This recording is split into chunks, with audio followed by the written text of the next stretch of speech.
देख रहे हैं पब्लिक समाचार, पब्लिक के हक में।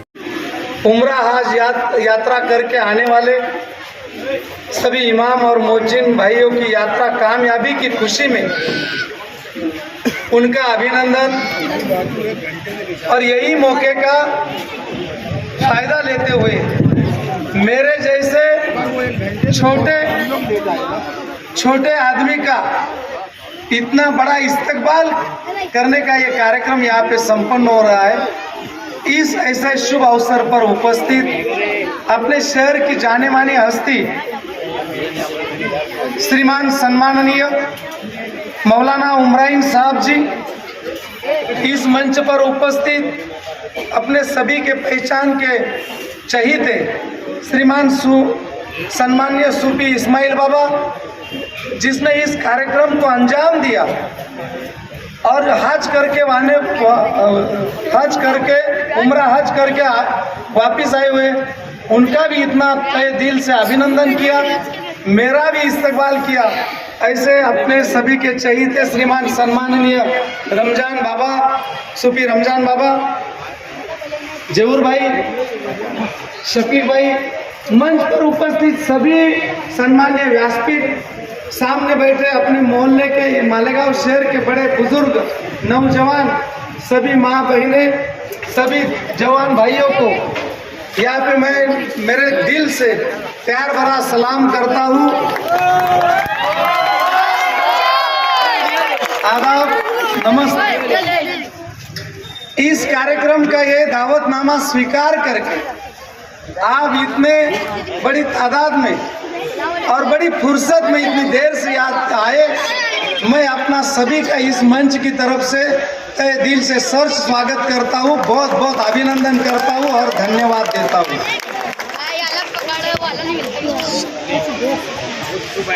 बहुत सारी बातों का यहाँ पे जिक्र हुआ। हम आग बुझाने वाले हैं, आग लगाना क्या जाने।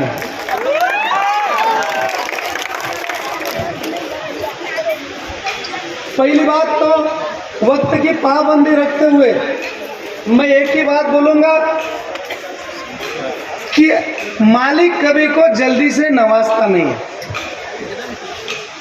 तुमने कभी थोड़ी सी तपश्चर्या की हो, 10-20 साल के अच्छे काम किए हो, गरीब आवाम की खिदमत की है, तो गरीब आवाम की खिदमत यही मालिक की, भगवान के, अल्लाह ताला की खिदमत है। और यही खिदमत मेरी देख के मालिक ने ये मेरे को मौका दिया, मेरी अच्छाई का बख्शिश है। मैं ऐसा समझता हूँ कि मेरे जैसा भाग्यवान कोई नहीं है। बहुत लोगों के पास पैसा है, लेकिन मालिक ने उनको ये सोच भी दी नहीं और ये मौका भी दिया नहीं। मैं खुद को भाग्यवान और खुद नसीब समझता हूँ कि इन सभी भाइयों को उम्रा भेजने का मौका मालिक ने मेरे को दिया।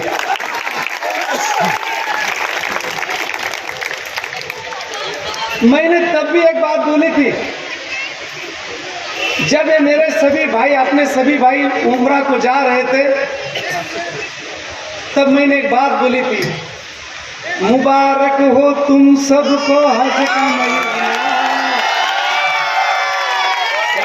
मुबारक हो तुम सबको हज का महीना, न दिखे मेरी किस्मत में देखूं मदीना, मदीने वालों को मेरा सलाम कहना, मदीने वालों को मेरा सलाम कहना। आज तुम्हारे हमारे ये भाई, सबकी ख्वाहिश होती है कि अल्लाह के दरबार में जाके, मालिक के घर जाके उसका दर्शन कर लूं और कामयाबी से वापस आऊं। ये अपने सभी भाई मालिक का दर्शन भी करके आए, घर जाके, और कामयाबी से वापस भी आए, और मेरे लिए और अपनी मालेगांव के आवाम के लिए सुख शांति बनाए रखे, ऐसी दुआ भी मांग के आए।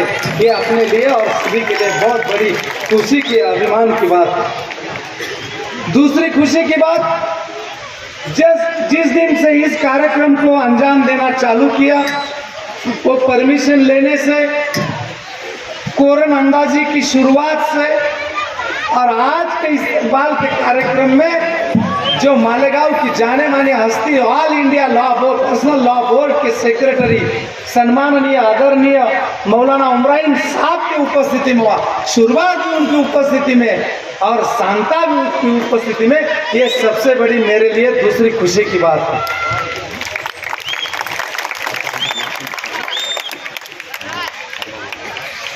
कुछ लोग रहते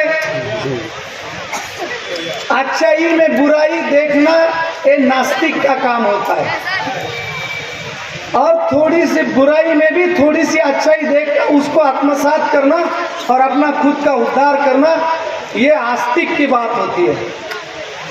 जो जिसको बुरा देखना हो बुरा देखे, मैं और ये मंच के सभी यही करेंगे कि तुम भलाई करते रहो बहते पानी की तरह, बुराई अपने आप किनारे लग जाएंगी, कचरे की तरह बुराई अपने आप किनारे लग जाएंगी।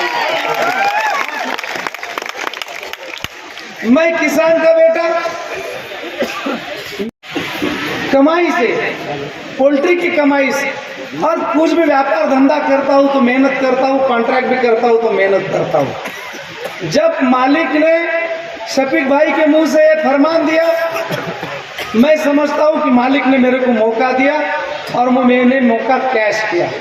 मेरी दादी थी, वो बचपन में कहती थी कि बेटा पैसे कमाने के मौके बहुत मिलेंगे, लेकिन पुण्य और दुआ कमाने के मौके बहुत थोड़े गिन के मिलते हैं। जो इन मौके का सोना करता है उसकी जिंदगी का सोना हो जाता है।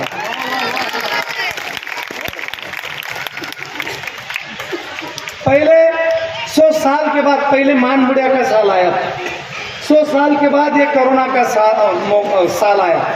इसमें जो कोरोना की जनता की खिदमत करेगा वो मालिक की खिदमत करेगा, और जो सच्चाई से करेगा मालिक उसकी रक्षा करेगा। मैंने बिगर मांस की सेवा की, जिसके खुद के रक्त के बेटे और पेट के बेटे और पाट के पीठ के भाई आए नहीं, उसको अग्निदान देने का भी, और राम रहीम नाम का हॉस्पिटल लगा निकाल के सैकड़ों कोरोना मरीजों का सभी जाति धर्मों की सेवा की।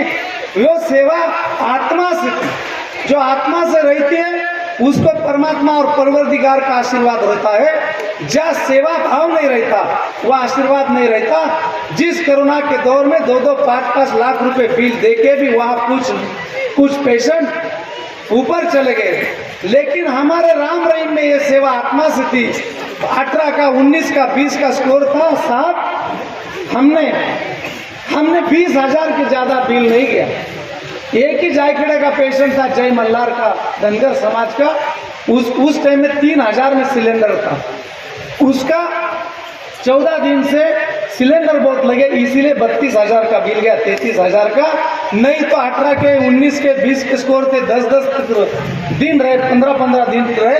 22 के और 20-22, 18,000 से ज्यादा गए नहीं, क्योंकि ये आत्मा से परवरदिगार की सेवा में, परमात्मा की सेवा का काम था। इसीलिए नतीजा ऐसा निकला कि सैकड़ों पेशेंट यहाँ पे रिपेयर किए गए, लेकिन मालिक के आशीर्वाद से एक भी ऊपर गया नहीं। ये हमारी सच्चाई और अच्छाई का बख्शिश था। और रिकॉर्ड माहिती के अधिकार में तुम चेक कर लो, जहाँ से सच्चाई होती है वही अच्छाई जन्म लेती है। हमारी सच्चाई की बदौलत है कि ये अच्छाई यहाँ पे आई, और मालिक चाहता है कि हिंदू मुस्लिम भाईचारा बना रहे, राष्ट्रीय एकात्मता बना रहे। इसीलिए कर्ता कर्विता करने वाला वही है। उन्होंने ये काम हमारे हाथ से कर लिया। ये हमारे जैसे छोटे आदमी की बहुत बड़ी भाग्यता है और योग्यता है। एक बात का बुरा मुझे लगा, चुनाव का माहौल आया, एक अभी उम्मीदवार खड़ा रहा। मैं मार्केट कमेटी का चेयरमैन 10-12 साल से हूँ। सभी मार्केट के बागमार भाई, इधर के हाथ गाड़ी वाली भाई भी बताएंगे। मार्केट इतिहास में जैसा काम नहीं किया, ऐसा काम तुम्हारे इस भाई बंडू काका ने किया। इसके साक्षीदार सभी बागमार और सभी भाजीपाला विक्रेता, सभी हाथ गाड़ी वाले हैं। 30-40 साल में जब आज तक बहुत चेयरमैन रहे हो आप, इनकी सत्ता रही, इनकी घराने की। कभी इन्होंने राष्ट्रीय एकात्मता का और भाईचारा का सोचा नहीं। 2009 में मैं पहली बार आया, 8 में और 9 में मैंने उस दिन से हिंदू मुस्लिम एकता का और राष्ट्रीय एकात्मता का काम चालू किया। मार्केट के इतिहास में पहली बार मैं चेयरमैन हुआ, वही से इफ्तार पार्टी चालू हुई। जब तक मैं था तब तक इफ्तार पार्टी थी। मेरा कार्यकाल जाने के बाद इफ्तार पार्टी बंद हो गई, लेकिन मेरे दिल में थी, मैंने बंद नहीं की। आप भी उसके साक्षीदार हैं। उसके बाद में छोटे पैमाने में मैं भी चालू रखी। जब 2-3 साल पहले हमारे सभी दोस्तों ने और मेरी आमदनी भी अच्छी हुई, तब मैंने राष्ट्रीय एकात्मता चौक में कैसे इफ्तार पार्टी दी, उसके साक्षीदार आप भी हो सभी। तो नेकी और पाकी के रास्ते पे चलते रहो। जो नेकी और पाकी के रास्ते पे चलता रहेगा उसका सम्मान होगा। और यही बात, ये एक अच्छाई में बुराई देखना और बुराई जानबूझ के कहना, उसको नास्तिक कहते हैं। एक ये चुनाव का माहौल चालू हुआ, ये अभी बीजेपी से मैं लेके उबाटा में आए और सौंदाने में कार्यक्रम था। मुझे जो प्यार मिल रहा है वो प्यार देख के वो बोला कि मार्केट के कमेटी में चेयरमैन थे, इसीलिए उन्होंने उस मार्केट के पैसे से भ्रष्टाचार करके इन लोगों को भेजा। बोलो, अरे भ्रष्टाचारी तो तू है। गरीब के बच्चों का जो पोषण आहार होता है वो बेच के तू छपड़ा गया, तेरे पे केस हुई। गरीब की किसानों की बैंक में तूने भ्रष्टाचार किया, उसमें तुमको केस हुई और 9 महीने जेल में गया। दूरबीन लगा के देख लो बंडू काका की तरह, और उसके 30 साल के काम में एक भी जातिवादी और भ्रष्टाचारी काम होगा तो मैं यहाँ आना बंद कर दूंगा। ताली बजाओ। और मैं 2-3 कार्यक्रम करके यहाँ आया।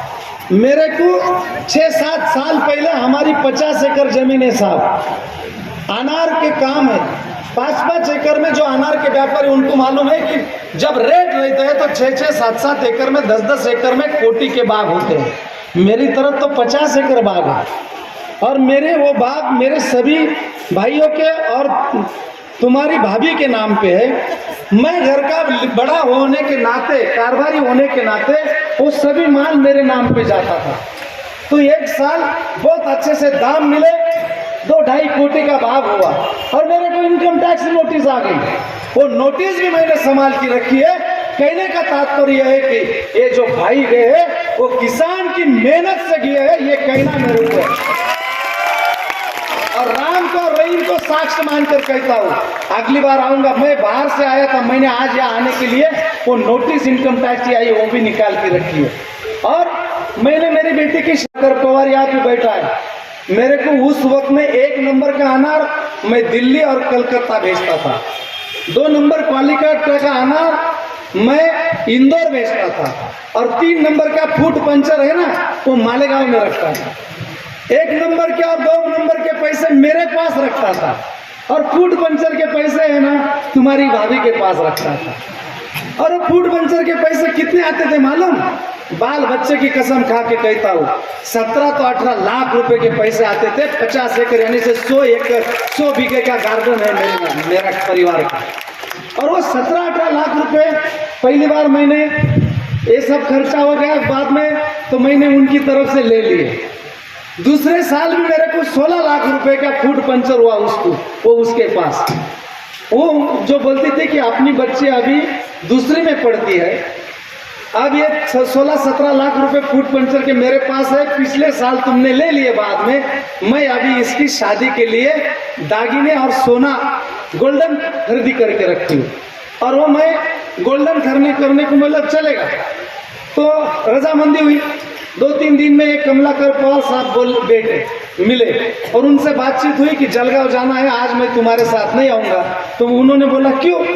तो बोला मेरे को सोना लेके रखना है बच्चे के लिए, शादी के लिए। आगे कैसे दिन होते हैं मालूम नहीं, उसकी माँ की इच्छा है। फूट पंचर के पैसे उसके पास है। तो कमलाकर पवार साहब ने बोले इनको आप पहचानते हैं, कंस्ट्रक्शन में, बिल्डर लाइन में, पूरी महानगर पालिका इनको पहचानती है। उन्होंने बोला काका तू ये पैसा गोल्डन में मत डाल, 10, 15, 20 साल में जब बच्चे की शादी आई है सिर्फ दुगना होगा। तू मेरे कहने पे ये पैसा प्लॉट में लगा। एक बड़े फ्रंट का प्लॉट आया है जो वही हीरे मांगते थे, बराबर है, उनके दामाद के लिए। झूठ बोलूंगा मेरे बच्चों की कसम खा के। इन्होंने बोला कि मैंने उनको वो प्लॉट दिया नहीं, तू इस कॉलोनी में ये प्लॉट लेके रख, बाद में तुम बोलेगा कि कमलाकर पवार ने क्या आइडिया दी। और मैं घर गया तो वो मानती नहीं थी, वो बोलते थे कि तुम परस्पर उसकी खरीदी कर देंगे, उधर के उधर बेच डालेंगे। मैंने बोला दोनों के नाम पे लेंगे। तो वो प्लॉट लिए, और जब बच्ची मेरी 24 साल की हुई तब वो प्लॉट बेचने गया। तो डायरेक्ट मार्केट में बेचा जाता कि नहीं जाता, और शादी तो तैयार होगी, और अपने लिए कोरोना का साल था, 1 साल लेट गई शादी।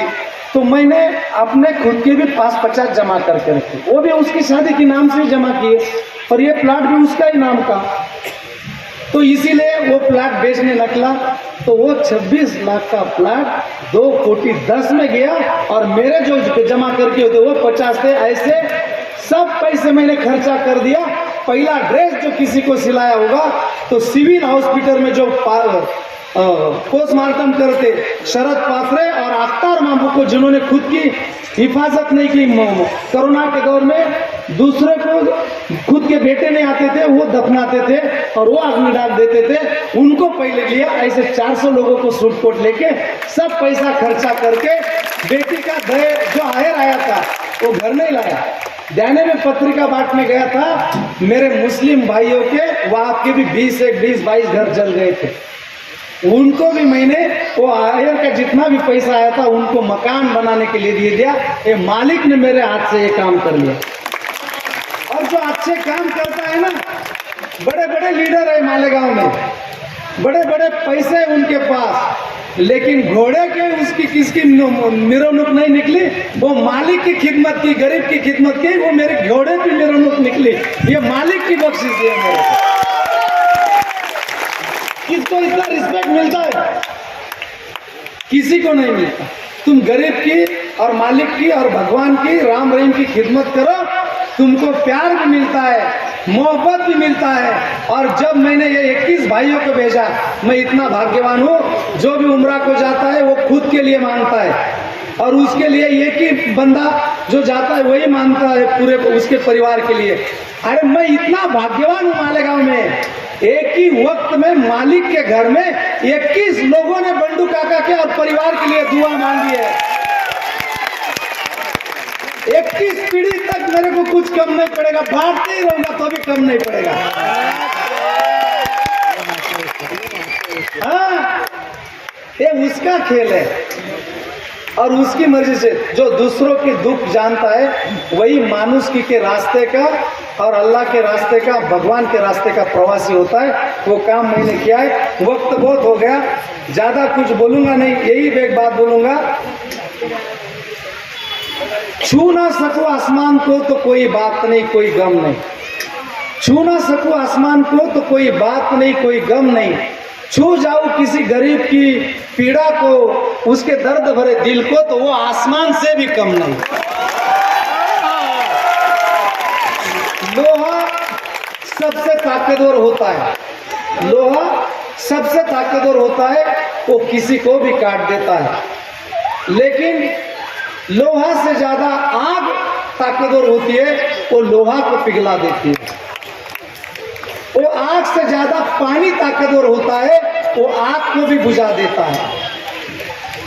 पानी से ज्यादा आदमी ताकतवर होता है, वो पानी को भी पी जाता है, हजम कर जाता है। आदमी से भी ताकतदार मौत होती है, वो आदमी को भी खत्म कर देती है। और जब कोई तुम पे संकट आता है, जब कोई तुम पर संकट आता है, मौत मंडराने लगती है, जिसने दुआएं कमाई है वो दुआओं में इतनी ताकत होती है, वो मौत को भी ठुकरा देती है। और मैंने गरीब की खिदमत करके, राम रहीम हॉस्पिटल निकाल के, अकाल में पानी के टैंकर बांट के, 2 धाम की यात्रा को गरीब को भेज के, और जो मस्जिद में सबकी सेवा करते वो इमाम और मुअज्जिन भाइयों को भेज के मैंने दुआ कमाने का काम किया है। बस यही बात यहाँ पे रखता हूँ। और जो अभी आए हैं, जिसने मेरे इस काम पे जो बात रखी कि वो इधर का पैसा उधर का पैसा, तुम ये प्रोग्राम हो रहा है। ऐ अल्लाह, जो लोग तेरा पाक दर देख कर आए हैं और हज़रत मोहम्मद सल्लल्लाहु अलैहि वसल्लम के रोज़े शरीफ पर हाजिर होकर आए हैं, अल्लाह उनकी बरकत से हम सब की दुआओं को कबूल फरमा, हमारे शहर की हर मुश्किल को दूर फरमा, लोगों को आगे बढ़ने की तौफीक अता फरमा। अल्लाह, जिन लोगों ने बेहतर सलूक किया, चाहे वो हमारे बंडू काका बचाओ हो या जो भी उनके साथी हों, अल्लाह सबको दुनिया और आखिरत की कामयाबी का रास्ता दिखा दे और अल्लाह ताला अपने फजल से हम सब के लिए हिदायत मुक़द्दर फरमा दे, हम सबको सीधे रास्ते पर चला दे, ईमान पर जिंदा रख और ईमान पर वफ़ात अता फरमा। हज़रत नबी करीम सल्लल्लाहु अलैहि वसल्लम की बरकतों से मांगी हुई मुरादें और दुआएं पूरी फरमा दे। इन्नल्लाह व मलाइकतहु युसल्लूना अलन नबी या अय्युहल्लज़ीना आमनू सल्लु अलैहि व सल्लिमू तस्लीमा। अल्लाहुम्मा सल्लि व सल्लिम व बारिक अला सय्यिदिना मुहम्मद व अला आलिहि व सहबिहि अजमईन बिरहमतिक।